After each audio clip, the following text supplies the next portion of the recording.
buenas, bienvenidos al segundo episodio del podcast Soñando Libre, el podcast de la Escuela de Evolución Consciente. Hoy estamos con alguien súper especial, con Mati Emi, un gran amigo y también un gran coach y consultor, que es el creador de un vídeo increíble que se volvió viral hace unos años, seguramente lo has visto, se llama Atrévete a Soñar y es el creador también del proyecto Innovation. Hola Mati, ¿cómo estás? Hola Pablo, un placer. Oye, bienvenido, encantado de que estés aquí con nosotros. Espero que nos puedas compartir mucho acerca del coaching, pero en primer lugar, ¿quién es Mati y cómo te defines hoy en día? ¿Pregunta trampa o no? Bueno, tiene su cosa. A ver, si me voy al mundo en el que estoy estudiando y trabajando ahora,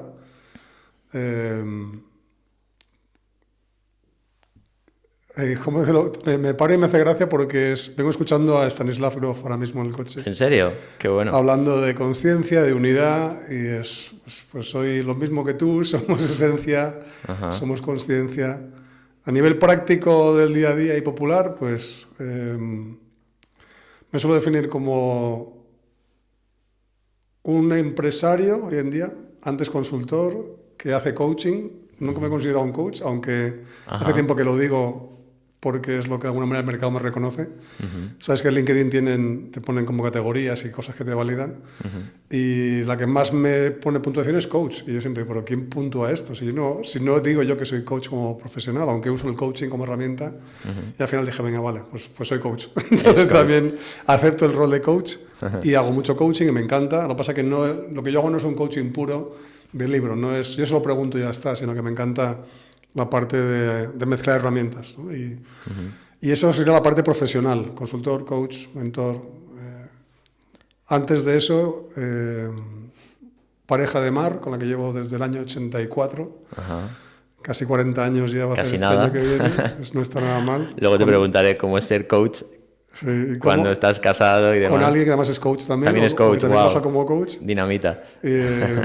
Padre de dos chavales maravillosos. Conoces a uno de ellos, a Jonah, que tiene 22, Tommy, que tiene 20, y disfrutando de mi viaje muchísimo hoy en día. Me considero una persona feliz, que hace lo que le apasiona y que cada día flipa más con lo que voy descubriendo, incluido gente como tú.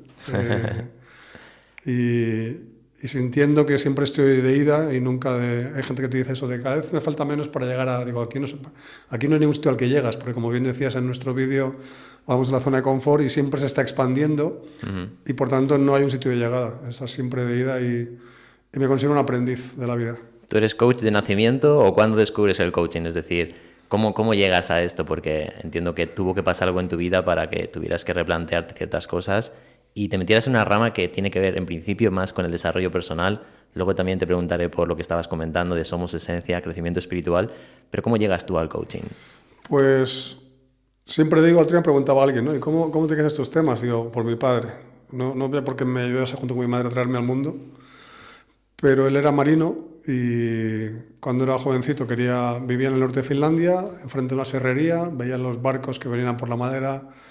Y siempre le decía a mi abuelo que yo quiero navegar, quiero salir al mundo. Y le dijo, vale, pues tienes que hacer el servicio militar y acabar la carrera. Y se convirtió en marino y cumplió su sueño, que era ser marino ya desde muy jovencito. Y yo creo que algo que nos enseñó es que no hay límites realmente, ¿no? Y no hablo a nivel espiritual, sino a nivel muy físico, que los límites los pones tú. La mayoría de los límites los pones tú. Y siempre nos desafió y además nos vimos expuestos a una cultura muy interesante, a una forma de estar que era... Cada 2 años viajamos a Finlandia, primero un 124 familiar, sin asientos de seguridad ni nada, sin cinturones porque plegamos asientos y íbamos detrás durante 5 días hasta Finlandia y volvíamos. Entonces me expuse a otras culturas, bueno, nací allí, pero me crié aquí, pero me expuse enseguida a culturas distintas desde muy jovencito y empecé de alguna manera a haberme expuesto siempre a estímulos distintos, ¿no? Y había contraste en mi vida sin que yo me diese cuenta. Cuando escribía el prólogo de los libros sí empecé a darme cuenta de que por qué me dedico a temas de cultura de empresa también. Es porque me expuse a muchas culturas, él viajó mucho, me enseñó la importancia de viajar y de alguna manera de descubrir y de explorar y de salir de la zona de confort, aunque no lo decía así, nada por el estilo, ¿no? Entonces yo creo que esa actitud dio pie a una autoestima muy alta. Él me quería mucho, pero de una forma muy, no extraña, pero no lo expresaba. Ajá. O sea, mi padre no me daba abrazos. Quizás en esa época era más típico, ¿no? Y hay cosas en mi familia, mi abuelo tuvo la polio y él tenía complejo de inferioridad físico, lo sublimó mentalmente y hablaba 7 idiomas el tío. Jolines. Mi padre hablaba 5 y yo he solido decir solo hablaba 3. Solo. El listón. Solo, sí. Entonces, qué autoexigencia, madre mía. Y yo tengo el nombre de mi abuelo y los 2 siguientes nombres de mi padre. Eso se empeñó mi madre, claro. Yo siempre interpreté aquello inconscientemente como tengo que ser como mínimo tan bueno como ellos. Y no me veía, con lo cual yo creo que había una búsqueda siempre de cómo llego a donde están ellos. Ajá. ¿Y ahí ahora ya lo tengo claro que... ¿Descubriste el coach a través de esa búsqueda? O... No todavía, pero siempre la búsqueda de qué hay más allá de la zona de confort. Yo antes no hablaba de zona de confort, al principio siempre decía hay que llegar al límite de las cosas y dar un paso más. Hoy en día con el dibujo a zona de confort lo interpretas fácil, pero... Entonces siempre estuve buscando más. Empecé desarrollo personal en el 97. Bueno, en el 90 empecé a leer libros de liderazgo, de marketing, de estrategia, de todo tipo de cosas de mejora. En el 97 conocí al que fue mi mentor primero, Juan Maopi, que era un competidor de mi padre, que se jubila y se mete en análisis transaccional, y cuando un día le conoce me dice, ven a ver de este tío que te va a interesar. Empezamos a hablar y le dije, ¿cuándo empezamos? Fue inmediato de, venga, empezamos ya. Y ahí empecé con la psicología humanista y el coaching vino poco más tarde. Me recuerdo que conocí otro psicólogo, a Mario, que me habló del coaching y yo sé lo que era el año 98, 99, eso del coaching y tal. Y poco a poco fui entrando en desarrollo personal hasta que un día era como, tienes que tener herramientas de coaching. Entonces me empecé a formarme, pero fue un viaje de búsqueda, siempre primero personal y luego ya de ayudar a otros, ¿no? Es muy interesante porque hoy en día, pues supongo que también le pasa al coaching, por ejemplo, en el campo de la hipnosis o en el campo del Reiki, esto que enseñamos en la escuela, está como desvirtuándose cada vez más y más y más. Totalmente. Y en el coaching supongo que habrá muchos tipos de coaching hoy en día, ahora nos cuentas, pero... Para ti, ¿qué es realmente el verdadero coaching? O sea, ¿qué significa esto de ser coach y acompañar a otras personas con esta herramienta? Bueno, lo acabas de decir, ¿no? Yo creo que coaching habría que llamarlo en castellano acompañamiento, ¿no? Acompañamiento. Claro, el acompañamiento hacia un sitio que a veces el cliente se quiere imaginar, pero no termina de ver, y a lo mejor tú le ves más allá y también le invitas en la dirección que quiere ir, pero cómo llevar más lejos, o le ves cosas que no le ve. Es como que un padre con un hijo ve cosas que el hijo no ve, pues el coach, igual que en terapia, igual que en yo creo que en hipnosis, todo lo que hacemos de acompañamiento, ves un potencial que la persona no se está viendo, ¿no? Está con un síndrome del impostor y pensando cómo voy a conseguir eso. Entonces, originalmente, esto te lo explican siempre en las escuelas de coaching, coach viene a su vez de una palabra, creo que era húngara, que significa carro. Carro. Y de hecho el coach, en Estados Unidos el coach es el autobús, primero, antes que el entrenador. Los coches de vago, los carros estos de las diligencias eran coaches, el propio vehículo. Entonces, luego viene el tema del deporte y luego ya empieza a entenderse como alguien que te enseña, que te guía, que te ayuda. Y yo siempre cuento 2 metáforas que creo que las he escuchado por alguna vez, no creo que me inventase, pero una es, la zona de confort es como la luz de la farola. Entonces, dentro de la luz, lo que haya lo ves, generalmente. Y si tienes un problema y no sabes resolverlo es porque la solución está fuera de la luz. Entonces, el coach es el que viene con la linterna. Y te hace preguntas y te ilumina donde tú no quieres mirar o no consigues ver, ¿no? Pero digamos que entras a intervenir, porque por ejemplo, yo no conozco mucho tampoco de la terapia humanista, ahora si quieres incluso nos puedes hablar de ello, pero el otro día hablando con un amigo me hace gracia porque estábamos hablando y debatiendo de, no, es que no hay que intervenir porque las respuestas ya las tiene la persona en su interior y demás. Y claro, por ejemplo, con la hipnosis sí que intervenimos. Y con otras herramientas intervenimos, con el Reiki intervenimos. Dentro de que es ser un canal para que la persona encuentre sus recursos, sí que hay un acompañamiento con un poco de dirección. En el caso del coaching, yo siempre he escuchado lo típico de las preguntas, ¿cómo se llama? ¿Preguntas fuertes o preguntas clave? No recuerdo ahora. Sí, yo no tengo apellidos por la pregunta, pero no, poderosas. Pero claro, preguntas poderosas. ¿Hasta qué punto metes tú de tu historia personal en lo del otro? Yo creo que es inevitable proyectar. O sea, ¿Es inevitable? A poco que sepas de psicología, o sea, tú no vas a ser neutro ni por el forro. Si ya en psicología, o sea, en física cuántica te dicen que estás influyendo en las partículas solo por observarlas. Wow. ¿Cómo no vas a estar influyendo? Qué potente eso. Claro, ¿cómo no vas a estar influyendo con tus preguntas, proyectando en cosas que el otro tiene? Y además... Porque las preguntas ya van con una previa visión de hacia donde tú crees que debería ir la persona. Y aunque te hayan dicho, la otra metáfora es, además de lo de la farola, el coach es un taxista, el cliente es el coachee, y entonces el coachee como cliente le dice a dónde quiere ir. Y el trabajo del taxista, coach, es llevarle con preguntas, teóricamente, pero yo soy los que no cree solamente en las preguntas. Porque si yo creo o intuyo, o por mis conocimientos y mi bagaje, me resulta complicado o muy difícil o casi imposible ayudarte si no te cuento una herramienta o un mapa, te voy a pintar el mapa. ¿Hay sugestión en el coaching como en la hipnosis? ¿Hay un trabajo profundo en el inconsciente? Entiendo que siempre nos estamos comunicando desde ahí, ¿no? Porque parece que todo es consciente, pero en realidad todo viene de lo profundo. Pero ¿qué herramientas hay dentro del coaching que nos puedas compartir hoy para la gente que nos esté viendo y no conozcan, que realmente les transforme desde lo profundo? Sí, siempre, porque además tú piensas que la pregunta que haces solo tiene una lectura, pero no sabes cómo le llega al otro. Claro. De hecho, yo he llegado a hacer coaching muy divertido en tema de constelaciones sin respuestas del coachee. Es decir, yo te hacía una pregunta, tú solamente experimentabas la pregunta y la respuesta, no me decías nada, y con lo que a mí me llegaba energéticamente te hacía la siguiente pregunta. Wow, eso ya es muy transpersonal, ¿eh? Y al cabo de 5 o 6 preguntas decía el cliente, lo he resuelto. Y decías, hostias. Qué potente, ¿no? ¿Cómo es posible que sin tener la información que tú crees que tu mente necesita para poder hacerte esa pregunta, prescindes de ello, confías en el proceso, confías en ti, en la energía que se está manifestando y sin entrar en un plano espiritual, en principio? O sea, entras pero tú no lo sabes. Y solamente con la energía que se mueve, con la cara que se pone, etcétera, sigues haciendo preguntas distintas y al final el cliente te dice, lo he resuelto. Entonces, creo que se mueven cosas profundas. Hay muchísimo análisis transaccional, yo uso esa herramienta bastante, y te dicen una forma de diagnóstico es lo que tú sientes como coach o como consultor o terapeuta. Entonces, si yo te pregunto algo y tú me respondes y en tu respuesta yo siento algo, uso eso para contrastarlo. Y solemos decir lo típico de, me llega, no sé si es así o no, pero me llega esto, te lo pongo aquí, ¿te sirve? No, te deshace de ello, pero preguntamos desde la intuición muchísimo. Claro. Y desde lo que sientes, no desde lo que piensas tanto, ¿no? Wow, qué potente, porque seguramente que haya muchos coaches que no lo hagan así. No. Que no estén tan conectados con esa intuición, ¿no? Y porque están agarrados a la herramienta. A la herramienta. Entonces, la herramienta, ¿cuál suele ser la pregunta? Típica pregunta de Te coach. hace esclavo al final.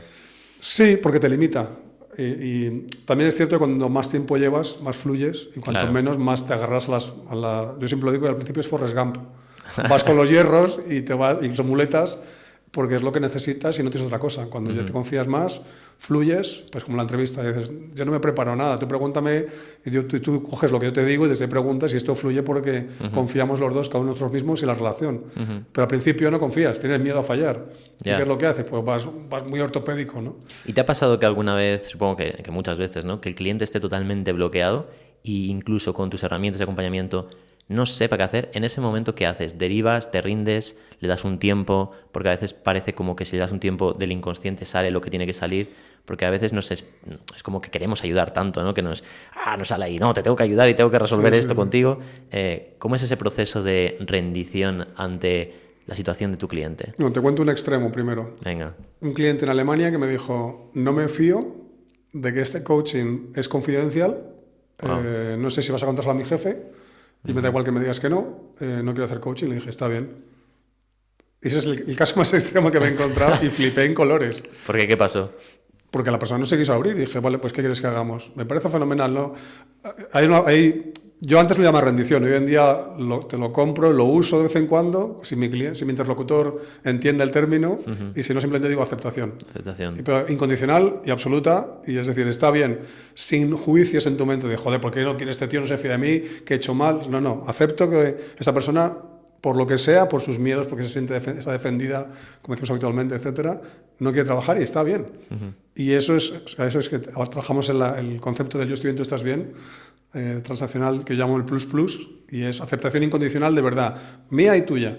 Plus. A ver, háblanos un poco de esto, porque yo sé que tú me has hablado muchas veces de esto. Ahora volvemos, pero simplemente con este ejemplo era, yo acepto que esta persona no quiere trabajar, yo acepto que yo estoy bien, y ¿qué quieres que hagamos con este tiempo? ¿Te quieres ir? ¿Quieres que sigamos un rato charlando o no? Y lo que al final hicimos fue charlar. Y yo, de alguna manera, espero que a lo mejor la persona se quiera abrir, pero en ese caso no se abrió y dije, está bien. Y me sirve de anécdota para entender que hay gente que a veces no está preparada y que acepto que no se tenga por qué fiar, porque tampoco sé su experiencia con su empresa ni con su jefe y no soy quien para juzgar a alguien con tan limitada información. Entonces, Ese fue un caso extremo y luego hay gente que se abre más o menos en función de su preparación emocional, de sus miedos. Y hay gente que se abre un montón desde el principio y dices, uy, qué currado viene este ya, o esta, claro. que no tiene miedos a exponerse y mostrarse vulnerable, ¿no? Que indica, y volviendo al plus, que, bueno, voy atrás. Plus es una simplificación de yo estoy bien, I'm okay, you're okay, que decía Eric Berne, que fue el que creó la transaccional. Creo que el término no es suyo, pero él lo hizo popular. Hay un libro que se llama así, de Thomas Harris. Entonces la idea es, yo estoy bien es yo me acepto de forma incondicional, cero condiciones. No es yo estoy bien si esta entrevista sale bien, yo estoy bien si sonrío, yo estoy bien si estoy bien peinado, yo estoy bien si mis clientes, nada, cero, me acepto, 100%, es casi utópico. Es casi utopía. Porque todo el tiempo aceptarte 100% no es imposible, pero es muy zen. O sea, es muy de iluminados, es muy nirvana. Exacto, ¿no? es estar ahí todo el tiempo en... Pero tú y yo estamos ahí ya, ¿no? Bueno, estamos más rato que la media, seguramente. Pero esta mañana cuando te contaba que he atropellado un palo en la carretera de goma... Buen ejemplo. Y mi primera reacción no ha sido... Yo estoy bien y esto está bien. Claro, porque ahí mucha gente te lo discutiría porque somos seres biológicos, tenemos ese inconsciente, tenemos esas reacciones que no están mal, es decir, es parte de la humanidad que somos, exacto. Pero no estamos entrando tanto en eso, sino en cómo te tomas luego en un corto plazo, medio plazo, el estado emocional que perdura en el tiempo, ¿no? Eso es. De hecho, fíjate, yo he atropellado este trozo de junta de dilatación que me ha roto la mitad de la parrilla del coche delante, y cuando llevaba subiendo la cuesta hacia Majadahonda, llevaba 2 minutos, he dicho gracias. Y no tenía ninguna ganas de decirlo, y es lo que enseño y es lo que hay que hacer, porque tengo que pasar a la aceptación para salir de la frustración. Pero ese gracias ¿es real o viene de un concepto de debería agradecer por todo lo que me pasa? O sea, ¿tú lo has sentido? No. O sea, yo ya sé que no tengo que sentirlo para que empiece el proceso. A ver. Sé que si yo digo gracias, estoy poniendo en marcha un proceso en el que primero mentalmente lo digo, mecánicamente, sabiendo que después mi inconsciente va a decir, ¿pero gracias a qué? Entonces va a empezar a aceptar que algo ha ocurrido y no lo está negando ni sintiendo la frustración, que como sabes son fases previas del proceso de cambio. Es como sonreír, esto que dicen de poner una sonrisa y ya te haces consciente de que tienes que entrar en ese plus. Eso es. Vas a entrar a la siguiente fase de ese cambio. O sea, puedes no decir gracias y esperar que el propio tiempo te ayude a ir procesando la información, pero igual te quedas enganchado. Me puedo quedar enganchado 3 días con la carretera, en lugar de ahora estar ya tranquilo y decir, bueno, pues encima he vuelto, está la Guardia Civil, ha hecho el atestado, estoy tranquilo que el seguro no me va a decir que no me lo paga, etcétera. O sea, todo este tipo de cosas que pueden rondarte, o sea, se han disipado porque yo ya he entrado al proceso mental que necesitaba. Me rompí la clavícula hace 4 años y cuando ya 5 minutos después del accidente, o sea, me caí con la bici, y primero estaba en plan víctima, de joder, roto la clavícula, voy a trabajar a Madrid. Ya mi mujer, roto la clavícula, voy a buscarte y tal, y le está llorando, pero era doloroso y nunca me he roto nada en mi vida. Y luego dije gracias a los 10 minutos. Y fue mi mejor verano, o de los mejores veranos de mi vida, y flipé la versión de mí que estaba en marcha, que era capaz de, teniendo el dolor, siendo molesto, estar viviendo ese proceso con tanta gratitud. Pero no por el decir gracias, sino porque decidí poner foco en el aprecio. Okay. Todo el rato. Y eso fue lo que me llevó, porque ya entiendo y he practicado mucho el plus, el yo estoy bien, la realidad está bien, aunque no me guste. Entonces separas el ser del sentir, pensar y hacer. Esta distinción tan poderosa es la que nos cuesta, porque solemos decir, si alguien hace algo que está mal es idiota. No. Esta persona está bien, su ser, su esencia está bien, su espíritu está bien, su energía está bien. Muy profundamente diríamos, somos la misma conciencia, pero bueno, a nivel más popular diríamos, vale con decir, ese ser humano está bien y lo que ha hecho no me gusta. O sí, pero no confundo el ser con el hacer, sentir o pensar, ¿no? No con su mente. Entonces, esa es la parte que cuando yo explico este concepto a la gente al principio le cuesta, pero es algo que me lo paso el día repitiendo. Hemos creado una fundación que se llama Plus, y es para promocionar esto en el mundo, porque eso es lo que te da la confianza. Cuando me acepto incondicionalmente, me quiero incondicionalmente, asumo mi poder, asumo mi responsabilidad en la vida, me elevo en mi nivel de conciencia, y el trabajo que yo siempre digo a la gente que hay que hacer es trabajar el primer plus, que es decirte por la mañana te quiero hasta que lo sientas, quererte de verdad, perdonarte si es que te hace falta porque te estés juzgando de cosas, y aceptar de verdad que siempre lo has hecho con la mejor intención, aunque no fuese a lo mejor aparente, y que en este viaje de crecimiento personal el trabajo es aceptación pura y dura, que al final te lleva a rendición. Muy bien. Empezar a entender a nivel espiritual cosas que antes... O sea, yo siempre digo a la gente, yo no he hecho trabajo espiritual porque porque quería hacerlo, sino ha sido orgánico. Aparecido. Exacto, ha aparecido, ha sido orgánico. como consecuencia de trabajar el primer plus, como digo yo, ¿no? Qué bueno.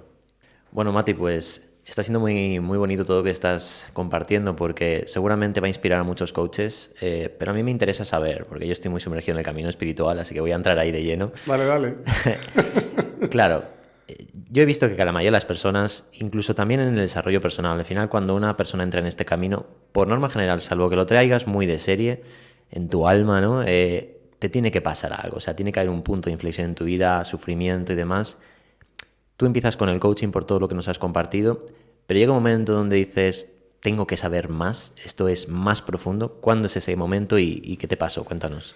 Bueno, la vivencia más dura, consciente que he tenido, porque hay otra que ahora te contaré que no era consciente en mi vida, fue cuando empiezo a querer convertirme en consultor y coach y formador y demás, y trabajar de directivo, y vamos a tope como empresa, pero a mí no me gusta hacer las cosas mal, ni me gusta fallar, con lo cual dije, tengo que abordarlo. Entonces empiezo a prepararme, empiezo a hacer un máster en counseling, que coincidía con uno de psicoterapia. Entonces me fui a una escuela en Madrid, donde se trabajaba análisis transaccional, había temas de bioenergética, había temas de psicoanálisis, había temas de...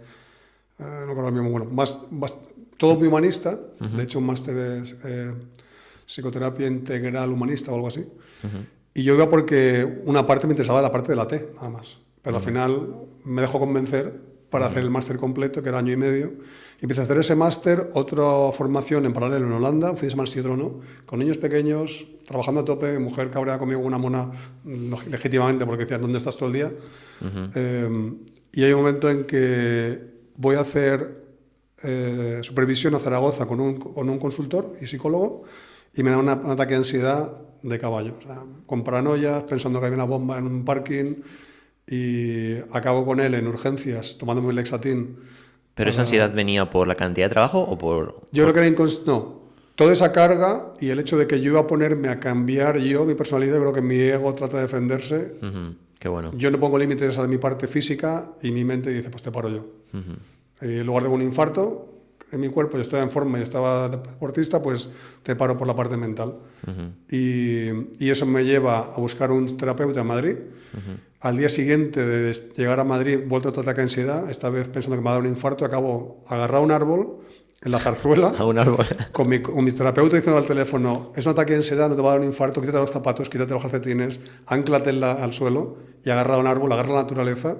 Y yo estaba simultáneamente sintiendo que me voy a morir, viendo mi vida pasar a toda velocidad, y a la vez diciendo, estoy haciendo aquí el tonto, agarrar un árbol, un tío, un ejecutivo agarrar un árbol, ¿qué coño haces ahí? Es que me estoy imaginando la imagen. Y yo pensando, o sea, ahora me puedo reír, pero en aquel momento era, o sea, siempre he dicho, jamás les haría eso a mi peor enemigo. El universo a veces nos gasta muchas bromas. Sí, sí, o sea, fue brutal. ¿Y a partir de ahí? Me calmo, empiezo terapia, empiezo a poder trabajar emociones que nunca había trabajado, aprendo a llorar, aprendo a sentir, aprendo a abrazar, aprendo un montón de cosas que estaban bloqueadas en mí. Mi parte intelectual era brillante, mi parte emocional estaba, vamos, retrasada en lo siguiente. Y eso motiva que empiezo a descubrir cosas y a trabajar un tema que no había trabajado, que yo sabía desde mis 14, 15 años, que era que mi primer hermano nació muerto, con el cordón umbilical al cuello. Y nunca le enterramos. Mi padre se rebotó con los médicos, yo creo que entre el estrés, la rabia, el miedo, etcétera, y estábamos en España, proyecta, dices, esto hubiese pasado en Finlandia, bueno, típico, saca por donde puede la tensión, y dices, haceos del, no sé, dijo feto, bebé o qué diría, para aquella época todavía hablaría español bastante mal, y nunca se le enterró. Y quedó un duelo abierto en mi casa del que nunca se habló, hasta que yo tenía 14, 15 años, y de hecho nunca se habló de él, y yo siempre lo supe de ese momento. Y cuando mi padre, un día que estoy haciendo terapia ya 3 o 4 años trabajando, le dije, papá, estoy haciendo terapia, gracias por no sé qué me cuenta, le contesto y digo, gracias por tu educación, digo, pero quiero que sepas que en nuestra casa nunca se puede hablar de lo malo. Y se puso de repente a pegar gritos y digo, ¿qué pasa? ¿Qué dices que te he educado mal? Y tal, digo, ¿qué está pasando? Y luego me di cuenta que se refería, o sea, se ve que está tocando la llaga que nunca quiso que se hablara a la familia, ¿no? Claro. Y ahí empecé a trabajar más profundo todavía, algo que yo sabía. Para entonces entendía que eso había afectado a mi vida, porque yo había cogido el peso de mi hermano muerto y lo había llevado como yo tengo que ocuparme de lo mío y de lo de este, ¿no? No en plan mal, porque fue inconsciente, ¿no?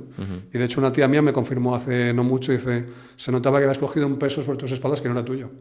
Y un día en terapia me acuerdo que me dijo el terapeuta, me dijo, súbete a la chepa de mate, caballito.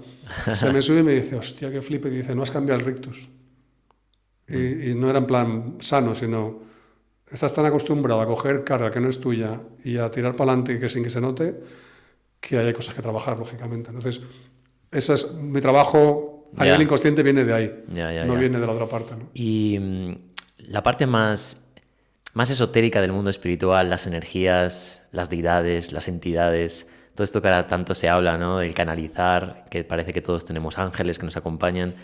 ¿Es difícil para una persona que está muy sumergida en el desarrollo personal, que tiene una mente pues al principio muy rígida y poco a poco pues empieza a conectar con esa parte emocional, pero también está muy dentro del desarrollo personal, pero ya un paso más, cuando viniste por ejemplo a hacer Reiki, ¿cómo te sentiste? ¿Te fue difícil abrirte y dejar el escepticismo atrás? ¿Fue necesaria una experiencia o tú ya tenías esa apertura?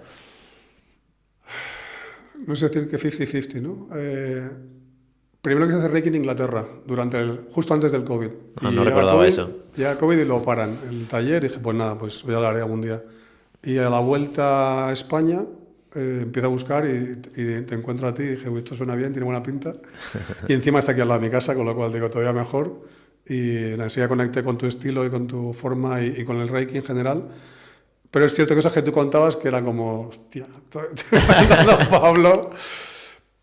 Lo que pasa es que yo históricamente he decidido hace mucho tiempo no ser escéptico y ser crédulo, porque creo que la incredulidad muchas veces es miedo. Y yo no quiero sentir miedo, quiero sentir confianza y quiero exponerme. Y lo he demostrado en muchas facetas de mi vida, desde las físicas, haciendo deportes de riesgo, hasta querer... Mi primer ataque de ansiedad viene cuando quiero cambiar yo sin apoyo. Y empiezo a tratar de desmontar mi personalidad y me entra una paranoia. Yo creo que mi mente me protege y dice, ¿qué haces? Qué importante. Y mira que tú ya acompañaba a las personas. Pero todavía estaba en la fase de querer... Quise cambiar para que mi mujer me quisiera más. Y no me di cuenta que ese no era el camino. Pero me gusta ser pionero, como aprendí de mi padre, con lo cual aprendí a las duras que no se hace así. Se coge alguien que te acompaña y te pone un andamiaje a tu arco de personalidad para que no se desmonte, que fue lo que me estaba pasando. Entonces, a partir de ahí empecé a entender que necesitaba siempre abrirme a las cosas e ir aprendiendo. Empecé a hacer una vez terapia sacrocraneal y flipé con lo que me contaba el fisioterapeuta.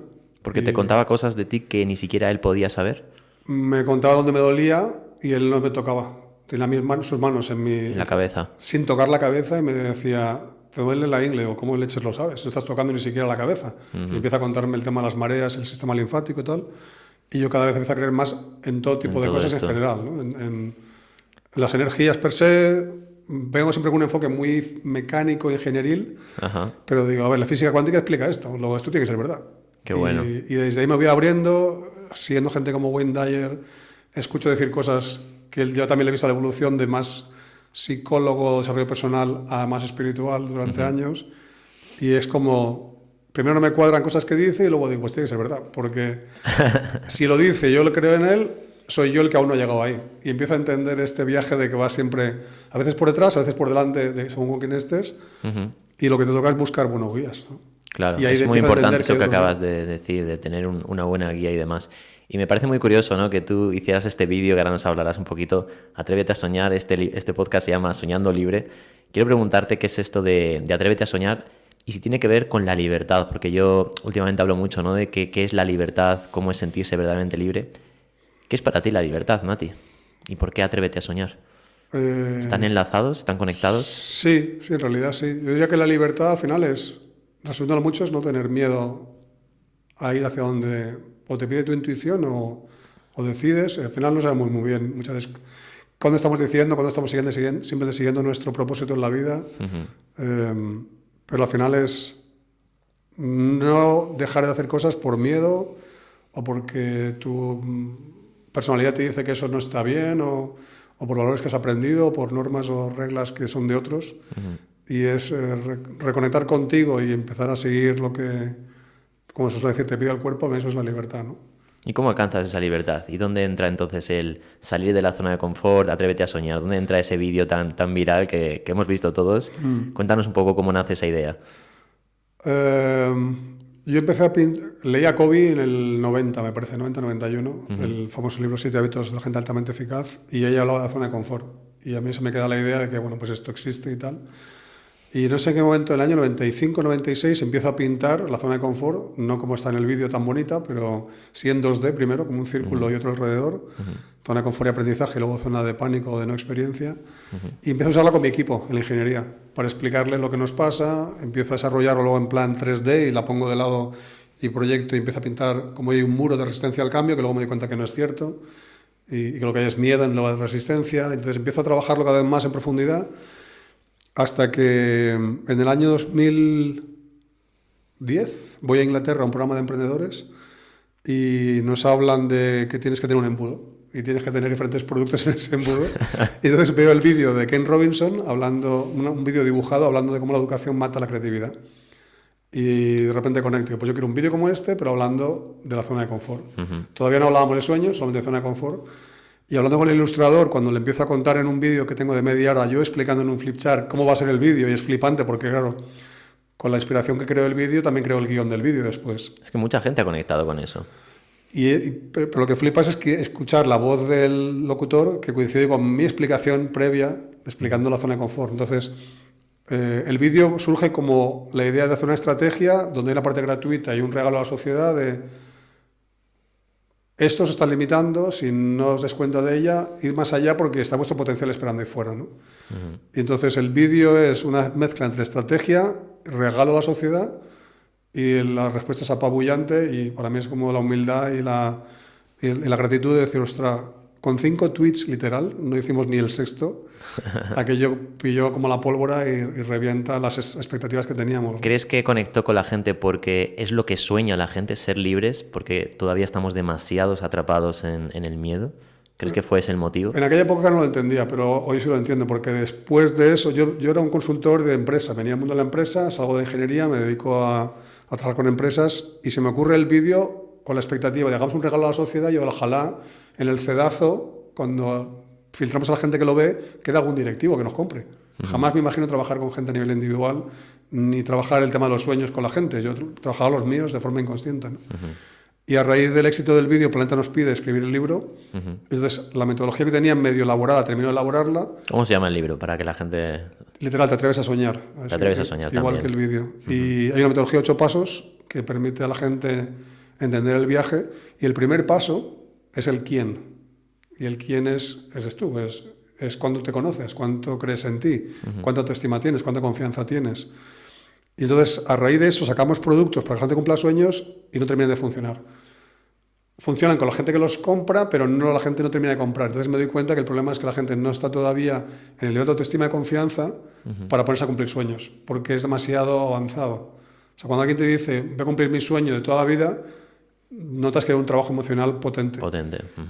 Para la mayoría de la gente todavía es, pero si no consigo ni que me vaya bien el hoy, ¿qué leche me voy a poner a cumplir sueños, ¿no? Claro. Entonces empiezo a darme cuenta que hay que trabajar mucho más las formas de gobierno de vida que tiene la gente y cómo mucha gente todavía está reaccionando o como mucho gestionando su presente y su futuro le parece total desconocida, incluso una amenaza muchas veces, ¿no? Y claro, hasta que las personas no llegan a un nivel de conciencia, de preparación emocional, de confianza, le podemos dar muchas lecturas a la misma situación, no se van a plantear ¿y ahora cómo cumplo mis sueños?, ¿no? Entonces es un continuo y totalmente de acuerdo con que es una búsqueda de libertad, porque mucha gente su sueño es hacer lo que realmente le apetece, no seguir trabajando donde está. Claro. Y su sueño es abandonar a lo mejor no su empresa, sino su jaula aprendida, su jaula de oro, que les permite tener un estilo de vida, pero no sentirse realizados, no conectar con su esencia, no despegar su potencial. Entonces, están buscando cómo salirme de esta trampa que me he montado yo solo, ¿no? Y aquí entra en lugar una cosa que estamos preparando juntos, que es el taller de empoderamiento, de confianza, autoestima, seguridad en uno mismo. ¿Dónde comienza el empoderamiento? Porque yo siempre suelo expresar que el empoderamiento comienza cuando tú sabes quién eres. ¿Cuál es tu fórmula para acompañar a las personas a encontrar ese empoderamiento y que se atrevan a soñar? Algo que descubrí en su día con análisis transaccional es una frase que decía Eric Berne, que dice: las personas nacemos príncipes y princesas y nos convertimos en ranas. Ah, qué bueno. Conozco un libro así. Y el trabajo es volver a ser el príncipe y la princesa que cada uno somos, ¿no? Entonces, al menos en la parte más física y mental y emocional, ¿no? Entonces, el tema es, algo que me gusta mucho a la gente ayudarles a entender, tú ya tienes eso dentro de ti. Lo que tienes es una costra. Tienes capas, como el cabello de la armadura oxidada, que hay que desmontar, que se llama o educación o educastración. Has aprendido a dejar de quererte, has aceptado condiciones que te invitan a creer que no eres un ser poderoso. La última versión que yo hice, o de las últimas que hice de Plus Plus, que me flipé cuando me di cuenta del insight, es yo soy poderoso, tú eres poderoso. Eso es el Plus Plus, de verdad. ¿Y la gente se lo cree porque se lo digas o cómo es el tema? O sea, ¿qué haces para acompañarles a sentir eso de verdad? La gente se lo quiere creer, como les cuesta, lo que hablamos es, vale, ¿qué te dice tu juez interior? ¿Qué creencias te impiden darle Trabajar cuenta que es creencias verdad? en primer Y lugar. trabajo las creencias, los valores, la actitud. ¿Por qué tienes esa actitud? ¿Qué te cuesta trabajar? ¿Fidelidades familiares también? Muchísimas. El miedo a dejar de pertenecer, la autoestima que está por encima de pertenencia, exige abandonar a los vínculos, ¿no?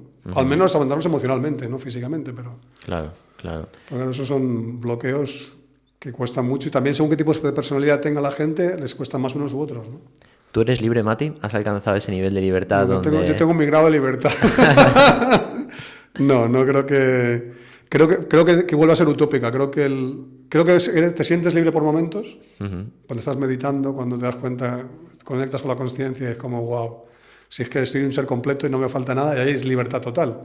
Pero esa completud, déjame sentirla en cuanto conectas otra vez con la mente, con tu ego, y va a ratos, y va a grados. Yo ahora, por ejemplo, llevo 3 días durmiendo poco porque he estado trabajando corporativo y bajando a Madrid y teniendo que madrugar y conducir y noto mi grado de estrés y noto mi desconexión. Y digo, como el comer, me hace falta ya ponerme a meditar otra vez.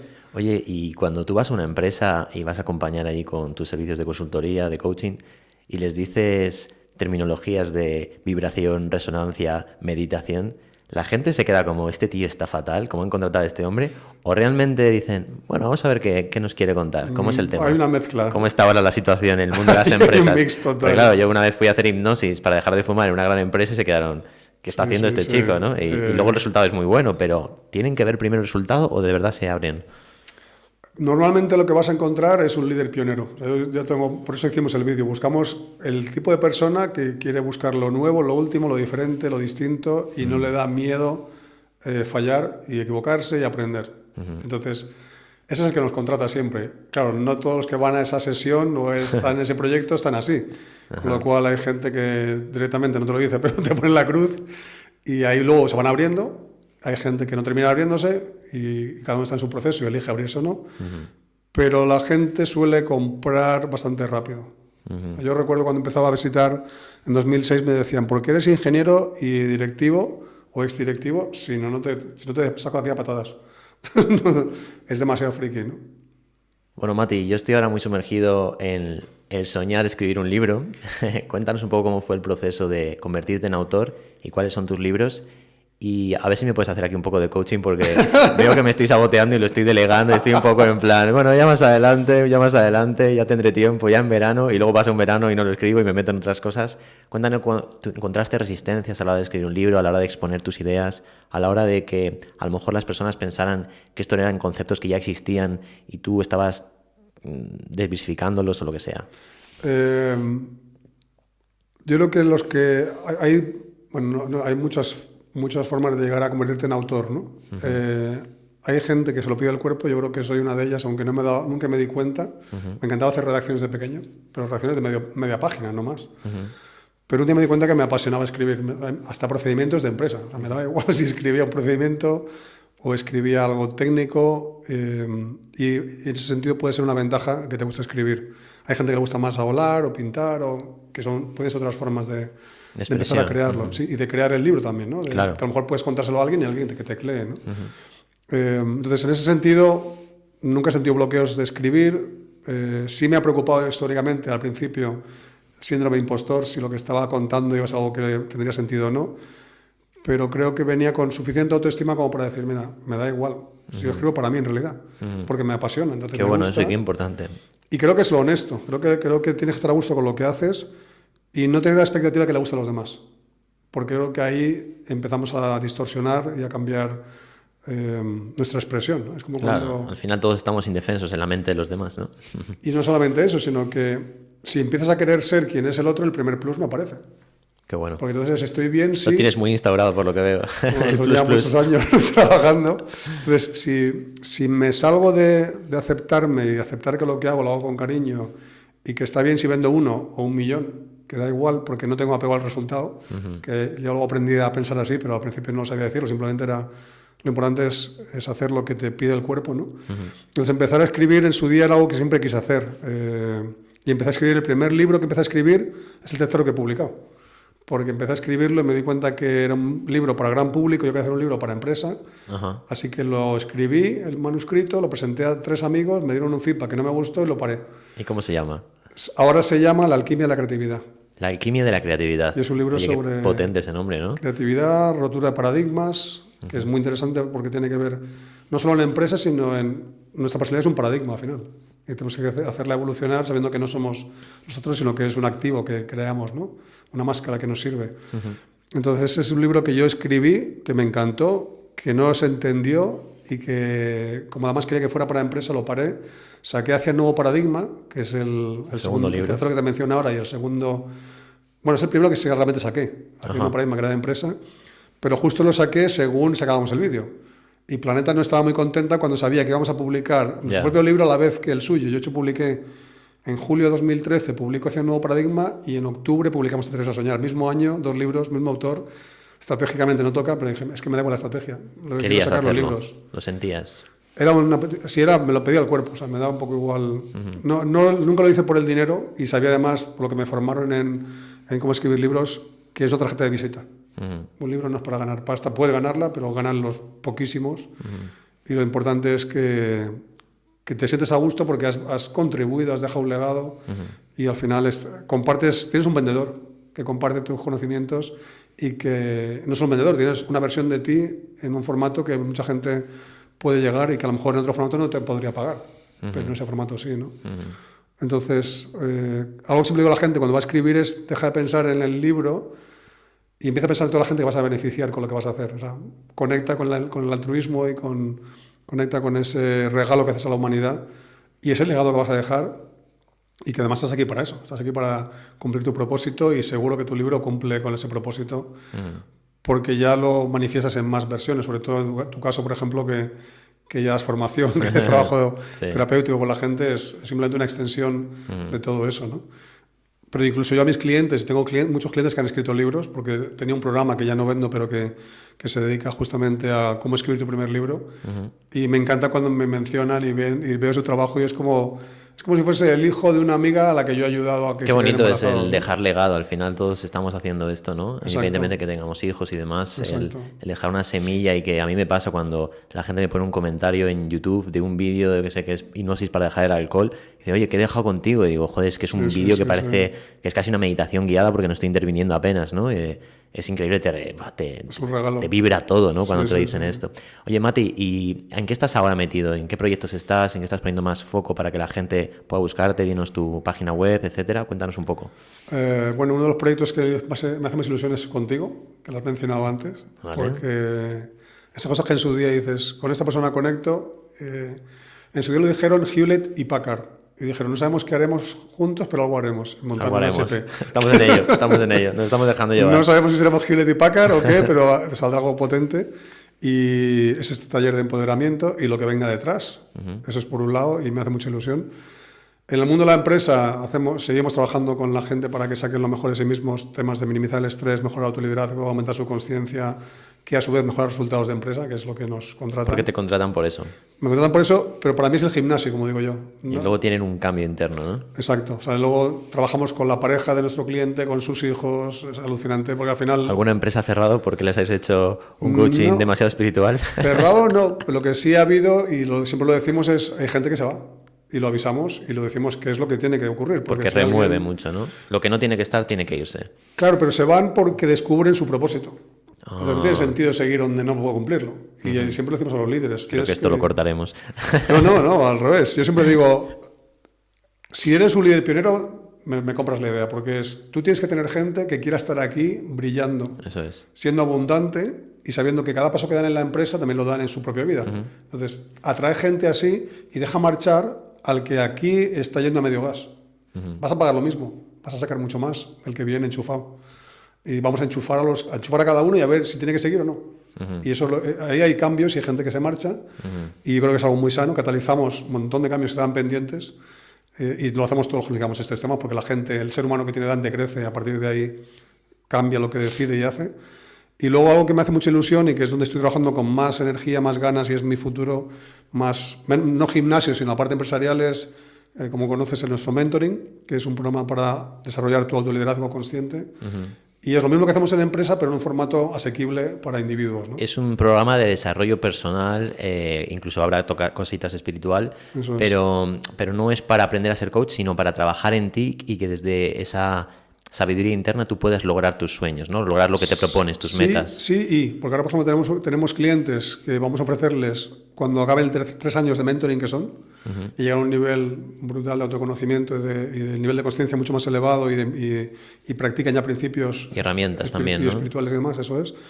Ahora les preparamos seguramente una formación, estoy todavía tratando de decidirlo, sobre cómo adquirir herramientas de coaching. Bien porque las quieres practicar aunque no te hagas coach, o bien porque quieres dedicarte al coaching y luego puedes seguir con eso, o si quieres te certificas o no. Yo no certifico a nadie, que creo más en el trabajo personal primero profundo, y veo gente que puede estar certificada con un trabajo personal terrible o insuficiente, y lo importante creo que es tú te sientas bien contigo mismo o conmigo misma como persona, ¿no? Entonces el trabajo es mucho de prepararte para que puedas cumplir sueños. Si no quieres cumplirlos, te lo va a pedir el cuerpo, aunque tú no quieras. Y descubrir quién eres, potenciar el potencial que tienes, todo el poder que tienes, dejar sentir emociones que no te gustan, sentir plenitud, sentir confianza, sentir libertad. Y tenemos programas previos a este. La gente que por lo que sea, o la inversión le parece mucha, o que no es una inversión elevada, pero bueno, que no la quieren hacer. Cuéntanos, ¿cuánto cuesta el mentoring? No llega ni a 1.000 euros al año. Pueden pagarlo 197 euros al mes.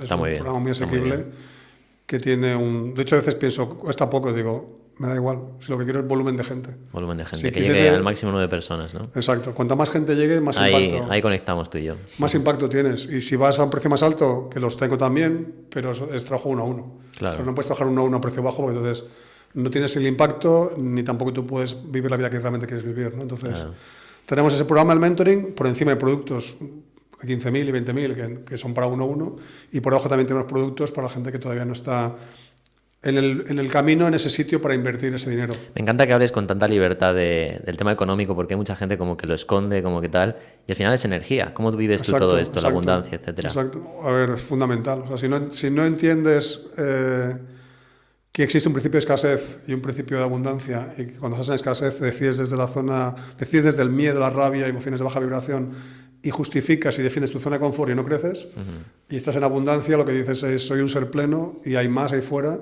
y lo que quiero es descubrir cómo voy a abrazar esa incertidumbre, cómo la incertidumbre voy a descubrir cosas que ni me imaginaba. Conocerte a ti, conocer gente increíble. Yo nunca soñé cuando era directivo que tendría un día... O sea, soñé con hacerme consultor y con hacerme coach y hacerme autor, pero nunca tendría un vídeo que vieran millones de personas. Ya ves. Yo con 100.000 ya me decía la leche, y ahora tengo incluso vídeos en TikTok con 1 millón, y digo, pero esto es una locura, ¿no? Qué locura, qué locura. Y me parece una barbaridad. O sea, me parece increíble porque además realmente siento somos seres increíbles, con un cerebro cada uno, sin entrar a la parte espiritual, que deberíamos aprender a utilizar. Porque si utilizas tu cerebro de una forma espectacular y actualizas tu sistema operativo, te esperan cosas fabulosas en la vida. Y cuando lo empiezas a hacer, luego ya te das cuenta que encima está la parte espiritual, que ya es una pasada, ¿no? Pero solamente con quedarte en el plano mental y emocional, puedes disfrutar mucho de la vida sin entender que luego viene todavía la parte que es mejor, ¿no? Vale, entonces es una pasada y realmente se ayuda a la gente. Mi propósito de la vida es crear un paradigma de confianza, porque a partir de la gente cumple sus sueños. Entonces ese es el camino y es crear cosas para eso, ¿no? El que quiera confianza, pues aquí puede encontrar un recurso para desarrollarla, ¿no? Muy bien, Mati, pues muchas gracias por, venirte, participar en el podcast. Ha sido un verdadero placer. Esperamos hacer una segunda parte de esto. Y nada, os dejamos por aquí abajo todas las redes de Mati para que le sigáis tanto en TikTok, Instagram, su propia web, para que encontréis los libros. Y nos seguimos viendo. Un fuerte abrazo para todos y hasta pronto. Muchas gracias, Pablo. Hasta la próxima. Hasta la próxima.